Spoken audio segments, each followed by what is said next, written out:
Hello and welcome to another episode of the All Things Considered CX podcast. I'm your host, Bob Azman. I'm glad you're back for another listen to a great podcast. We have been talking a lot about AI technology, and customer experience and so forth. And this is kind of an interesting break from that discussion that I think you'll enjoy, specifically talking about retail and some of the things that are happening within the consumer world. So I'm really excited to have Mike Robinson joining me this morning. And Mike, if you would introduce yourself to our listeners. Sure, Bob, and I'm thank you for having me on as well. Yeah, my introduction I try to keep as simple as possible, right? And I'm a founding member of the Eighth Notch, which is focused on sustainable delivery and focused on creating some level of organization around what is considered a pretty chaotic process right now when you're talking about packages being delivered to your door. We'll talk about the origin story a little bit as we go through this, but it's really intended to solve that problem of all of us have these packages coming to us in an uncoordinated way. We feel that there's a way to coordinate, synchronize them better, be able to take operational costs out of it for the carrier and the retailer, and then also to be able to create sustainable savings as well, because we're talking about creating moments where carbon is never created. And it's not about offsets. It's not about anything. It's real hard savings of you take events out of the process and actually save carbon accordingly. Um, prior to that, I've had a long history and experience in retail, about 20 to 25 years, both from a consulting standpoint and also an operating standpoint. On the consulting side, I was with a boutique firm here in the San Francisco area, and then with PricewaterhouseCoopers, and then ultimately IBM after the acquisition, and really focused on helping companies build either the first generation or second generation e-commerce sites. And then I went into operating roles, first at the Gap in terms of helping them, re-platform what they were doing in the mid 2000s.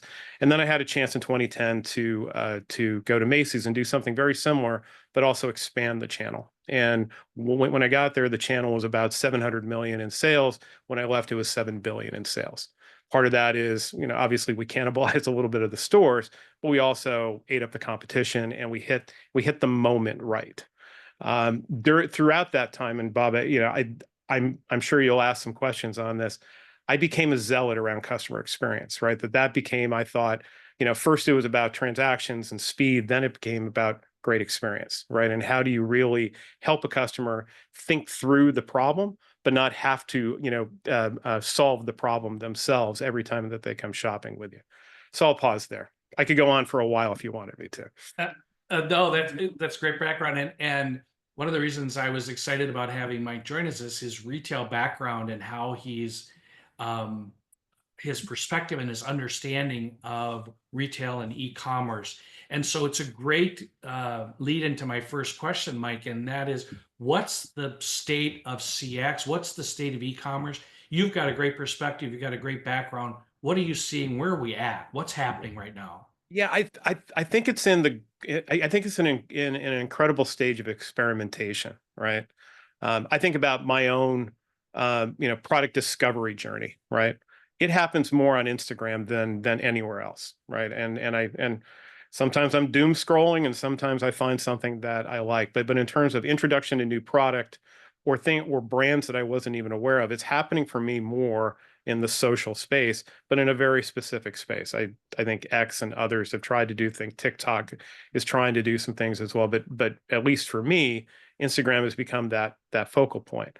I think the retailers are trying to experiment with what does generative AI mean, right? How does it help in the journey for the customer?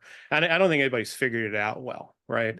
I do think people are using AI for great purpose. Like I had an experience with Amazon yesterday in terms of a package that was allegedly delivered to me, and I had to contact customer service, and it was clearly a chatbot that I was with, but my problem was solved within 15 seconds, and a new package what was on its way. I know I'm a high value customer, so I'm sure that became part of it. but I never had to talk to anybody, but it felt like I was having a human experience. It felt like there was empathy in the discussion, and they solved the problem, then asked the question, how did we do, right? Asking for feedback. So I think people are trying to figure that out in terms of what it means from a a generative AI perspective in terms of helping the customer in their journey. I've used Gen AI to say, hey, look, I'm a golfer, right? And so going golfing in Scotland is very different than going golfing in a parkland setting here in the US, right? Especially if the Mhm. weather's going to be bad. So I asked, what should be my, what equipment, what additional clothing should I bring with me, and where might I shop for it? And the Gen AI assistant that I used did a great job. But I also know that I don't think it was brand specific, right? It was just searching the world and coming back. And I think it knew enough about me that it got me interested in a couple of places. I think that's where retailers need to figure that out, right? Right. In terms of, asking that really great question that every store assistant that is, or store associate that has been great is, how can I help you today? Right. What are you here to do today? Right. I think about, Neil Daniloff, who was this associate at the Nordstrom here in San Francisco, and I walked in to buy a pair of shoes, and I walked out with three suits and a whole bunch of other things, and became a relationship for life because he asked the right questions. I think that's what we're going to get to in terms of generative AI is how do we ask the right questions to be able to get you to the right answer. I'm not sure personalization is going to be that case until you ask that question. I think there's too many assumptions made around the data available. I think you got to ask the question to say, am I right in terms of what I'm offering? Mhm. Mike, I've been in contact center operations for many years, and the tendency when we're leading contact centers with new technology is how does it cut our costs? And so I get a little bit of sense that we're doing that again with AI, where we're not utilizing to its full capacity to do exactly what you just described, and that's create better relationships with our customers. Right. Sure, it might be about cost savings, but what is your sense about that? Are we going down that path again, or? Well, I think we have to go down that path. I think that's the promise of automation, right? It Mhm. is it is to automate that repetitive, easy to solve problem. Right. But what I've always hoped with the advent of AI is that it becomes human augmentation, right? Right. In terms of how do I help that customer service associate? How do I help that store associate? How do I help, I mean, you see all the advertising now for Google Cloud about, make your developers better because they don't have to write all the code, that they can experiment better, that they can start to dream more, right? That they can, that's what I'm hoping this becomes, is that I'll take all the busy work out of it. I'll give you an advanced point of departure in terms of suggestions, in terms of what we do. But if you need that human to human interaction, it's still going to be there. But that human on the other side is better educated than they've ever been, and better informed and better armed to be able to solve for that. There will be cost cutting. That's just the reality of it, and especially when you're talking about call centers. But wouldn't it be great if call centers were loyalty centers? Right, right. It's how do you drive loyalty? How do you build loyalty? How do you instill loyalty? How do you create that extra level of service? I'm a I'm a million-mile flyer on Delta, right? I'm not proud of that. I'm not proud of that. It has come with a lot of scars. But I'm watching every Delta associate that I run into that is being communicated to that I'm a valuable customer treats me differently, right? They thank me, they approach me, they ask if they can do something for me. When I have to place those phone calls, they're very clear and understanding of what the options are before they get to me to ask the question.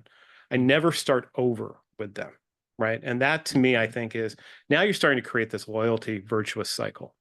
Hmm. That's so important in customer experience, and I think we overlook that sometimes. Uh, so, Mike, we we hear about and we talk a lot about consumer expectations are changing, and they're changing rapidly. And since the pandemic, everything's on its side, and so are consumer expectations changing? Are they changing rapidly? If so, what are they changing from and to in your Yeah, experience? yeah, it's a great question. I think, trying to get into the psyche of the consumer is always a a fickle process in most cases. But we believe, and part of the Eighth Notch's history was that during the pandemic there was this permanent step up in terms of things being brought to you, right? You had to have that, right? You had to have the service of everything being brought to you. So the adoption level went up. And so it became very comfortable to say everything is coming to me.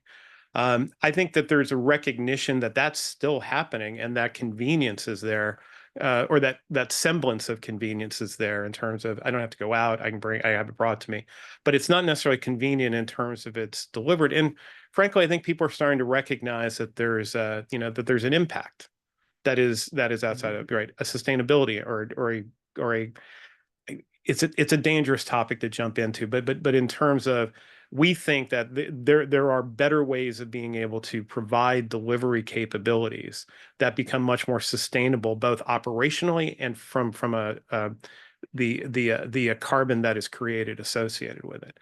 And I think it's this rise of conscious consumerism, right? Right. People are starting to think through the implications of choice, right? Right. I mean, all of us are consumers, right? That's just the reality of who we are. Can we be smarter about that consumption? Absolutely, right? Brands have been changing their brand premise around, the how they source the products and the materials that, I wear this hoodie to remind me it's bamboo fiber, right? It's not my Obi-Wan robes, right? It's a renewable fiber that continually says it's actually a great hoodie, but it's something that they push to me very clearly saying, you seem to have a tendency to think this way. Here's something to consider. Where we come in is, okay, well, you've made your choices. You found the brands that you like that use sustainable choice in terms of both the manufacturing and sourcing. They think through this problem, but then they get to that delivery component, and it's like, get it there as quickly as possible, right? Katie bar the doors, right? And we look at it as saying, so you're not finishing the sentence, right? Right. You've got a hanging participle there, right? You've done everything right, but you haven't taken advantage of this opportunity to either engage with the customer or do something inside that customer promise window that you've already negotiated with the customer to be able to say, I'm going to deliver it with other things. And that's what we're all about, right? Our job is finding connection points between packages that are already in flight from other retailers and the retailer that I'm buying from today coming to my door, and finding a way to connect them as they're going through the journey through the carrier network. So they end up in the final sort hub, in the back of the truck, and in the delivery driver's hands at the same time. So if he stops 3 times a week here, he's only stopping 2 times a week. It happens when you talk about a retailer that does split shipments, right? No retailer's inventory is perfect, right? That nobody has it sourced exactly where it needs to be 100% of the time. And because especially at holiday, right? People are buying things and they're coming from all over. I use this example of I had just left Macy's and I was like, let me buy one more set of white t-shirts before I leave. So I bought 5 white t-shirts. They came from 4 locations over 3 days. It's a basic item, right? And you talk about customer service. That first day that showed up, there were only 2 shirts in there. So my first question is, where are the other 3, right? So I could have called customer service. I said I'd wait, right? The second day, 1 more shirt showed up, right? And then the third day, 2 more showed up, and all of them showed up. But in our world, all of them would have shown up from the various locations in the boxes that they were sent all on one day, because we would have found a way to coordinate and synchronize that delivery. And so there's customer experience improvement. There's a customer satisfaction improvement. And that's what we're really, really focused on.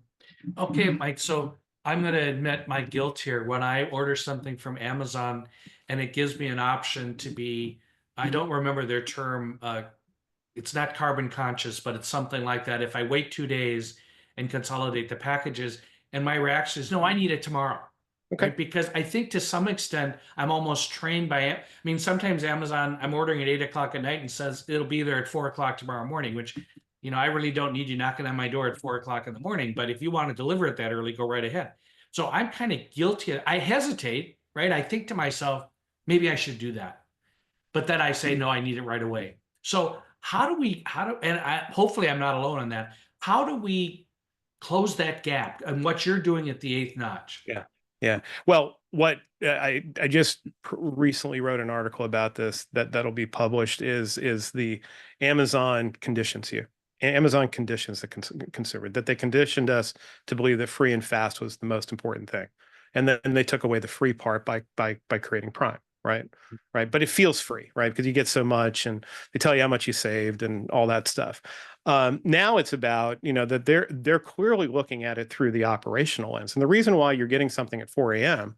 because somebody else is getting something delivered nearby. And so they already have a truck coming out there, right? That's what we're doing, is trying to create those points of coordination.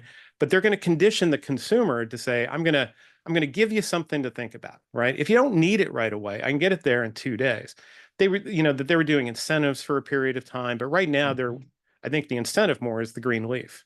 It's the Right. green leaf to say this is, and what we want to do is bring that same capability to the rest of the retail, world, and say, put it in front of your customers. And if they choose to opt in, great. If they don't, okay, then they go the normal route, right? And there's no harm done at that point. But that's what we're really approaching is I believe Amazon conditioned us to think free and fast. They took away the free. Amazon is conditioning people to start thinking now about the sustainability impact. And I think more and more people will lean into that as they continue to think about what it is. Part of that will also be convenience, right? I'd rather have it in 2 days because I'm going to be home, right? But there are always going to be times that sometimes you need it faster, and that's okay too, right? So I think it's this, finding reasons to arbitrate through the abundance of choice around delivery options. Some are going to lean in on the sustainability side. Sometimes you're going to lean in on the speed side. But when you don't give someone choice, right, they're always going to take the one that feels the freest and the fastest. Mm-hmm. Mike, I want to come back to something you said about your hoodie, and that is you purchased it because it's bamboo fiber and so forth. And we talk a lot about customer experience has to be end to end, and yet oftentimes it's about customer service, or it's rarely end to end, I guess is my point. And I was really intrigued when you said, I spent all this time trying to find the right hoodie that's bamboo fiber, but then I want it the next day, which might not be as green as we would like it to be. So it's not end to end. That is fascinating to me, and that you're striving in the eighth notch to bring that end to end. Yeah. And tell me about how this all got started with the eighth notch. Yeah, Because I mentioned to Mike before the podcast started, I said I started investigating this company when I knew Mike was going to be on the podcast, and I went, "Holy buckets! This is really an interesting company and what they're trying to do." So you take it from there, Mike. Yeah, no, I'll take you through the origin story, and it was as simple as the founder and I are very good friends. He's been in retail a long time. Jamie Sapp is his name. But he comes at it from the logistics side of the conversation, right? I come at it from the selling side of the conversation, and so it's a nice yin yang. But we were out in his suburban neighborhood in the San Francisco area, taking a walk, and we're just watching delivery trucks go by.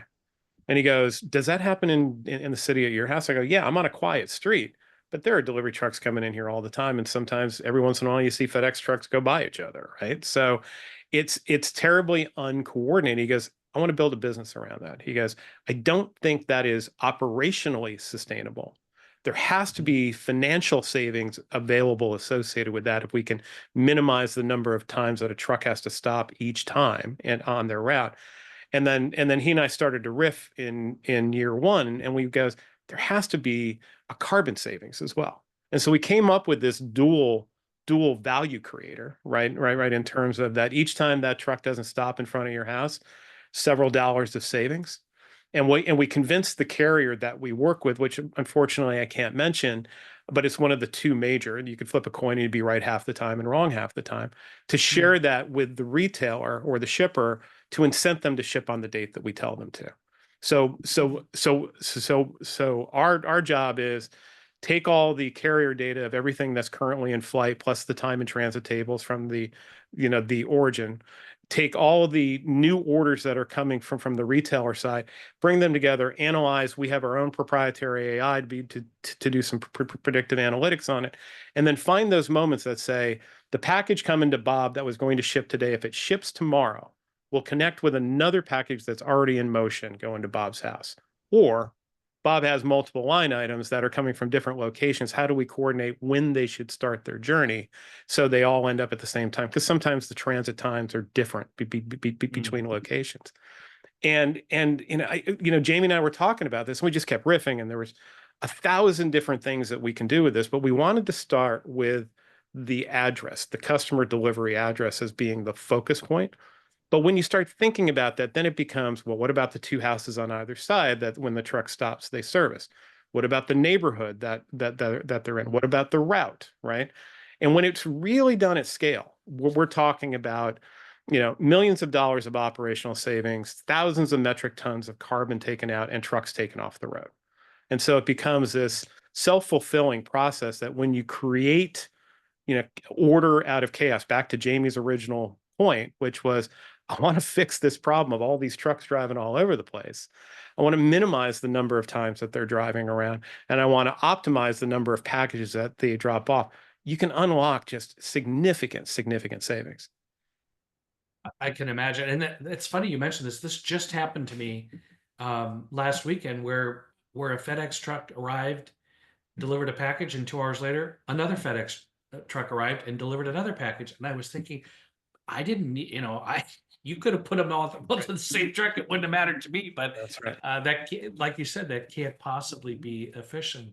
What are some of the challenges, and what are some of you mentioned the opportunities, and it sounds like a huge opportunity. What are some of the challenges you might be facing or think you might in this approach? Yeah, it's a breaking through the mindset that fast is the only value creator for a customer. But back to your point of sometimes I need it fast. I think what we've done is we've tried to manage that by saying most retailers give a range, right? 3 to 5, 5 to 7 days. And what we do is we say, fine, instead of doing the surprise and delight on the front end, which isn't always surprise and delight for some customers, take advantage of the fact that you've got time available to you and use it more strategically, and potentially you to deliver on day 4, 5, or 6, right? Breaking through that mindset for retailers who have been conditioned by Amazon to think that fast. And what we talk about is just take a look in your own personal shopping on Amazon, because you all do it. They're doing it themselves, right? You have to recognize that they are thinking operationally first, right? They're trying to figure out, and they're going to either, convince you, incent you, or in some ways guilt you into it, right? In terms of making their choice. I actually think that Amazon's model will change over time, and they'll just give you dates, and they'll give you dates instead of giving you choice. And I think that's been, issue one. But when it cracks for a retailer, it opens up the aperture of opportunity, right? That they start thinking on, wait a minute. So the number one line item that I have is e-commerce fulfillment. Those costs have only gone up because the carriers' costs have gone up. I keep driving them to try and go faster, and they're going to charge me more. You're saying you're going to give me savings associated with that? And I can do that maybe 15 to 20% of the time. I'm all in. I'm all in. And we've got a couple of major retailers that we are live with right now that are absolutely bullish on this. And they're thinking about how then they take it into their own checkout process to enlist the customer in that process. Because right now, ours is done post checkout, but it can be done pre checkout as well. That was the number one issue is adoption, and number two is belief, right?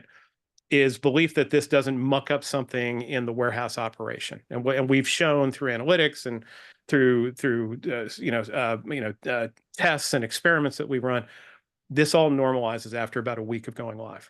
It just for the first week that fast, and that to me is the biggest, where all of a sudden it's just you're just swapping days, right? You don't know what's coming tomorrow. Right? You know what's here today. And if some of that goes to tomorrow, then some of tomorrow will go to the next day, and it just normalizes over time. So I think those are two of the biggest issues. And then I think the third is that we work through our carrier, right? And so we work through their account teams to be able to work with the retailer, that they've got contract negotiations and things that have to, work through. But when it becomes contractual, it becomes real, right? And it becomes real savings for them.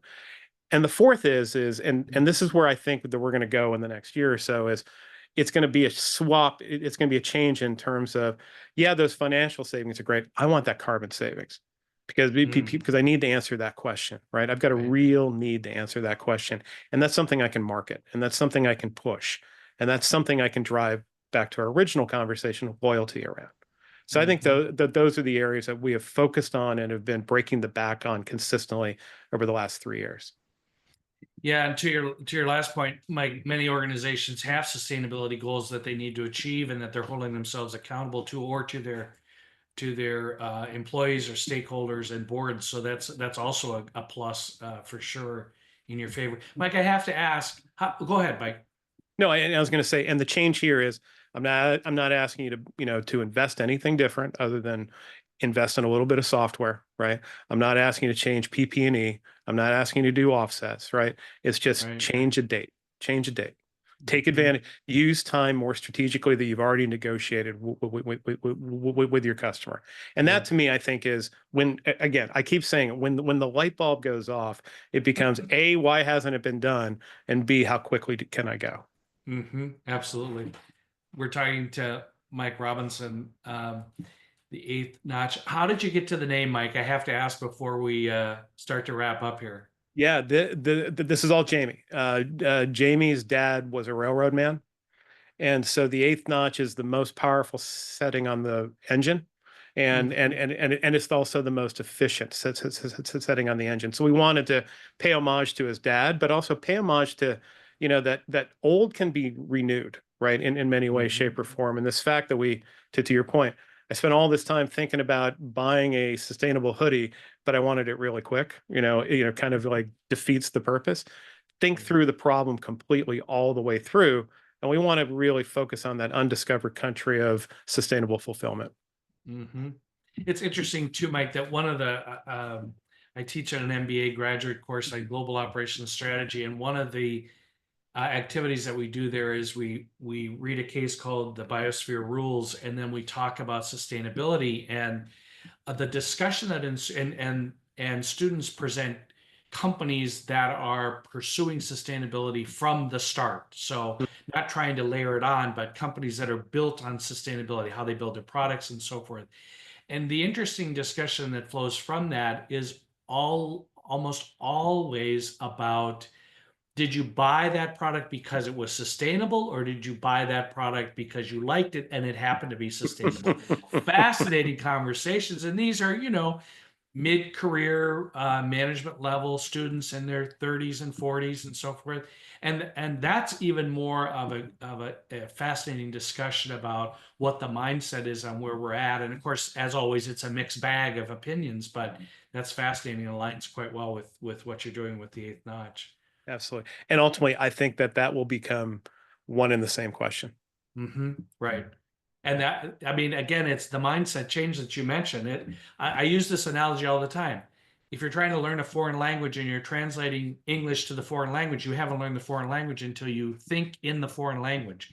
And that's what you're talking about. So, Well, I couldn't uh, say it better myself, Bob.